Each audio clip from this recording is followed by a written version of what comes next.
Assalamualaikum warahmatullahi wabarakatuh. Halo anak-anak semua, apa kabar hari ini? Bertemu lagi dengan Pak Ari.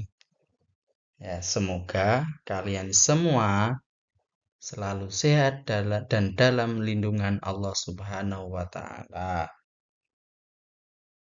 Nah, hari ini kita akan membahas tentang bab keempat. Dalam bab keempat ini,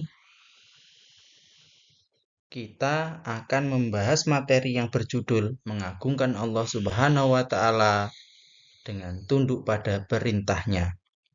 Dalam bab ini, kita akan membahas 3 macam sujud. Yang pertama, yakni sujud syukur. Selanjutnya, sujud sahwi. Dan yang ketiga adalah sujud tilawah. Nah, yuk kita kupas tuntas secara bersama-sama apa yang dimaksud dengan ketiga sujud tersebut biar ibadah kita makin keren. Oke, pertama-tama apa sih itu sujud? Secara fisik, sujud adalah gerakan di mana dahi, lutut, telapak tangan, dan ujung jari kaki kita menyentuh alat sholat. Tapi maknanya jauh lebih dalam dari itu anak-anak. Sujud adalah momen di mana kita menunjukkan rasa pasrah dan penghambaan kita secara total kepada Allah Subhanahu wa Ta'ala. Setiap bagian tubuh yang menempel itu seolah-olah berkata, "Ya Allah, kami tunduk dan patuh sepenuhnya kepadamu." Ini adalah posisi terdekat seorang hamba dengan Tuhannya. Gimana anak-anak? Keren bukan? Nah, ini bagian yang super menarik. Sujud itu nggak cuma luar biasa secara spiritual, tapi juga menakjubkan dari sisi ilmiah loh. Ada beberapa penemuan yang menyebutkan bahwa hanya dalam posisi sujud, aliran darah kita bisa menyebar sempurna ke seluruh bagian otak kita. Masya Allah bukan? Nah, ini jadi bukti bahwa ajaran dalam Al-Quran itu selaras atau sejalan dengan ilmu pengetahuan modern dan menunjukkan betapa agungnya ajaran Islam.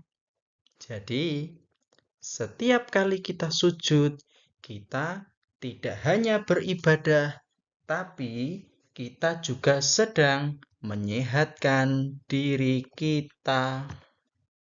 Nah, sekarang kita masuk ke sujud yang pertama, yakni sujud syukur. Pernah dong kita dapat kabar baik yang bikin kita loncat-loncat kegirangan?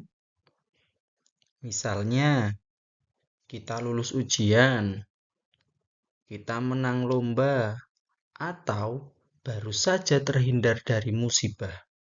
Nah, di momen-momen itulah kita dianjurkan untuk melakukan sujud syukur sebagai ungkapan terima kasih kita kepada Allah.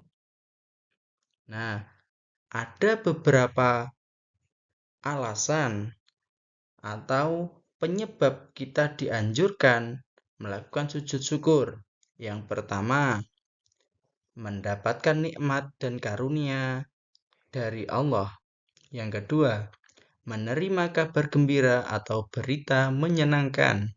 Yang ketiga, terhindar atau selamat dari bahaya atau musibah. Nah, itu tadi adalah sebab-sebab kita dianjurkan melakukan sujud syukur. Selanjutnya, cara kita melakukan sujud syukur Apakah sudah bisa? Caranya itu gampang banget. Ya, yang pertama, kita harus menghadap kiblat terlebih dahulu. Setelah kita menghadap kiblat, kita niat dulu melakukan sujud syukur.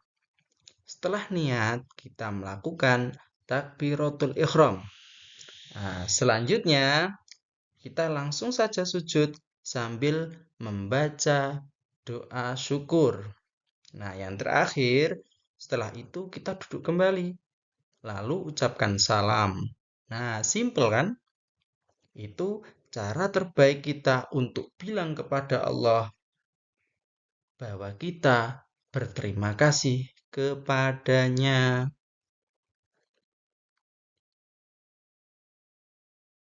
Tapi sebelum kita melakukan sujud syukur, kita harus suci dulu. Suci dari pakaian ataupun badan kita. Terhindar dari hadas ataupun najis. Yang kedua, menghadap kiblat seperti kita dalam sholat. Dan yang terakhir, kita harus menutup aurat. Selanjutnya, ada sujud sahwi, si sujud penyelamat. Namanya juga manusia. Kadang kita suka lupa atau ragu-ragu waktu sholat. Misalnya, bingung, ini rokaat keberapa ya? Rokaat ketiga atau keempat? Dan lagi, lupa tasyahud awal atau malah kelebihan rokaat. Jangan panik, ada solusinya, yakni kita melakukan sujud yang namanya sujud sahwi. Sujud sahwi adalah sujud yang dilakukan pada akhir sholat atau setelahnya, sebagai bentuk kompensasi atas kekurangan dalam pelaksanaan sholat yang kita laksanakan, seperti adanya suatu kelalaian atau lupa. Nah, istilah sahwi berasal dari bahasa Arab yang berarti lupa atau lalai. Ada 3 kondisi yang di mana kita dianjurkan melaksanakan sujud sahwi. Yang pertama, kita kelebihan rokaat atau gerakan dalam sholat. Misalnya, kita sholat Isya, ternyata kita lupa ini rakaat ketiga atau rakaat keempat. Caranya kita ambil yang paling sedikit, kita baru 3. Nah, nanti kita tambah lagi 1 rakaat dan di akhir sebelum kita salam, nanti kita melakukan sujud yang namanya sujud sahwi. Yang kedua, kurang dalam rakaat sholat. Umpama kita sudah terlanjur, ternyata sholat isya kita baru 3 rakaat. Akhirnya kita dianjurkan melakukan sujud sahwi. Yang ketiga, ragu dalam menjalankan sholat fardu atau sholat sunnah. Ya, contoh kayak tadi yang pertama, kita sudah di rakaat ketiga atau keempat. Kita mau salam, nah kita pilih rakaat yang paling sedikit. Nanti kita berarti menambahkan 1 lagi dan sebelum salam setelah tasyahud akhir kita melakukan sujud sahwi. Sujudnya 2 rakaat sebelum salam. Untuk tata cara melakukan sujud sahwi. Sujud sahwi itu dilakukan setelah tasyahud akhir sebelum kita salam. Nah, dilakukan ketika kita lupa bilangan rakaat dalam sholat salah satunya seperti kurang ataupun lebih, ataupun kita lupa melakukan salah satu rukun-rukun sholat. Nah, caranya adalah kita melakukannya dengan 2 kali sujud sebelum salam. Caranya adalah ketika setelah selesai tasyahud akhir, kita takbir sambil sujud. Dan ketika sujud, kita membaca doa sujud sahwi. Apakah sudah bisa? Nah, doa sujud sahwi adalah Subhana malayanamu wala yashu. Dibaca 3 kali seperti halnya kita sujud. Dan anggota-anggota tubuh kita itu juga seperti halnya kita sujud. Ada 7 anggota yang harus menempel ke tempat sujud kita. Seperti dahi, kedua tangan, kedua lutut, dan kedua ujung jari kaki kita. Yang selanjutnya adalah kita melakukan duduk di antara dua sujud. Seperti duduk di antara dua sujud waktu sholat. Setelah itu, kita sujud lagi, sujud yang kedua, membaca doa yang sama seperti tadi, yakni Subhana man la yanamu wa la yashu. Dibaca 3 kali, setelah itu kita salam. Yang terakhir ada sujud tilawah.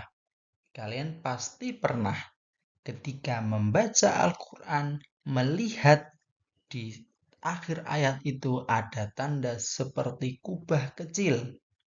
Nah, ayat itu namanya adalah ayat sajdah. Nah, saat kita membaca atau mendengar ayat tersebut, kita disunahkan untuk melakukan sujud yang namanya adalah sujud tilawah. Ini adalah cara kita mengagungkan firman Allah. Caranya juga cukup sekali sujud saja. Bisa dilakukan saat dalam sholat maupun di luar sholat. Tinggal menghadap kiblat, niat, takbir, langsung sujud, lalu duduk dan salam. Gampang kan? Jadi, apa sih pelajaran berharga dari ketika sujud ini? Yang pertama adalah kerendahan hati. Sujud mengajarkan kita untuk tidak sombong. Karena di hadapan Allah, kita semua adalah hamba. Jadi, sebagai hamba, sepatutnya kita tidak memiliki rasa sombong. Dan dengan sujud inilah nanti kerendahan hati kita dibentuk. Yang selanjutnya adalah pengampunan. Sujud sahwi mengingatkan kita bahwa berbuat salah itu adalah hal yang manusiawi. Dan yang terpenting adalah kita punya kemauan, kita punya niat untuk memperbaikinya. Yang ketiga, hikmahnya adalah syukur. Sujud syukur membiasakan kita untuk selalu berterima kasih atas segala nikmat yang telah kita terima, baik itu nikmat yang kecil ataupun nikmat yang besar. Yang hikmah keempat, yakni penghayatan. Semua sujud ini membantu kita untuk lebih meresapi makna ibadah dan Al-Quran, sehingga hati kita menjadi lebih dekat dengan Allah. Nah, sebagai penutup, ada tantangan seru nih buat kita semua. Yuk, kita coba hafalkan ketiga bacaan sujud ini. Ini bukan sekedar hafalan biasa, tapi merupakan sebuah investasi kita agar ibadah kita semakin berkualitas dan kita bisa langsung mempraktekkannya di rumah. Terima kasih banyak anak-anak atas perhatiannya. Semoga ilmu ini bermanfaat dan membuat kita semakin cinta untuk bersujud kepada Allah. Ihdinas siratal mustaqim. Wassalamualaikum warahmatullahi wabarakatuh.